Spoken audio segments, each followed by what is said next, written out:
હું દર્દી પહોંચે છું, સરને હિસાબે ધોળકિયા સાહેબે સારું કરી દીધું છે.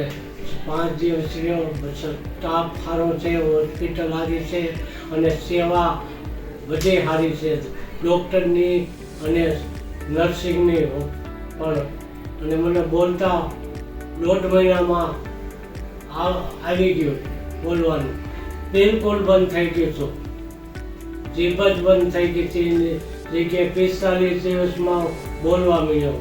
હું ક્યાં ગમે ત્યાં જાઉં ને ત્યાં બોલું છું તો એ લોકો કહે છે કે આટલું બધું તમને રિકવરી આવી ગઈ. મેં કીધું આ 45 દિવસમાં ડૉક્ટરે મને ઊભો કરી દીધો છે. અને પીપી માણિયા હોસ્પિટલના જે સર છે મગજના, એને મને સારું કરી દીધું. મારું નામ છે સુનિલ રાઠિયા, અમારા બનેવી છે. એમને 1.5 મહિના પહેલાં પેરાલિસિસનો એટેક આવેલો.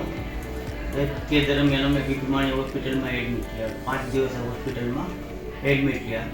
તે પછી એને ડૉક્ટર આયુષ ગોલકિયા, જે મગજના ડૉક્ટર છે, તેની પાસે સારવાર લીધેલી છે. તે પછી હોસ્પિટલ સ્ટાફ, નર્સિંગ સ્ટાફ બધો બહુ વ્યવસ્થિત છે, બધાએ બહુ સારો રિસ્પોન્સ આપેલો અમને. અત્યારે 1.5 મહિના પછી એને બોલવાની સાવ બંધ હતું. સ્વરપેટીમાં પેલું ખેંચ આવી હતી, એના કારણે સ્વરપેટીમાં બંધ થઈ ગઈ હતી. અત્યારે 1.5 મહિનામાં તે વ્યવસ્થિત રીતે સારી રીતે બોલવા માંડ્યા છે અને રિકવરી બહુ સારી જ છે. ડૉક્ટર સાહેબ, ડૉક્ટર આયુષ ગોલકિયા સરનો ખૂબ ખૂબ આભાર. એને અમને ખૂબ સારી રીતે ટ્રીટમેન્ટ આપેલી છે. મારો અનુભવ હોસ્પિટલમાં બહુ સરસ રહ્યો છે.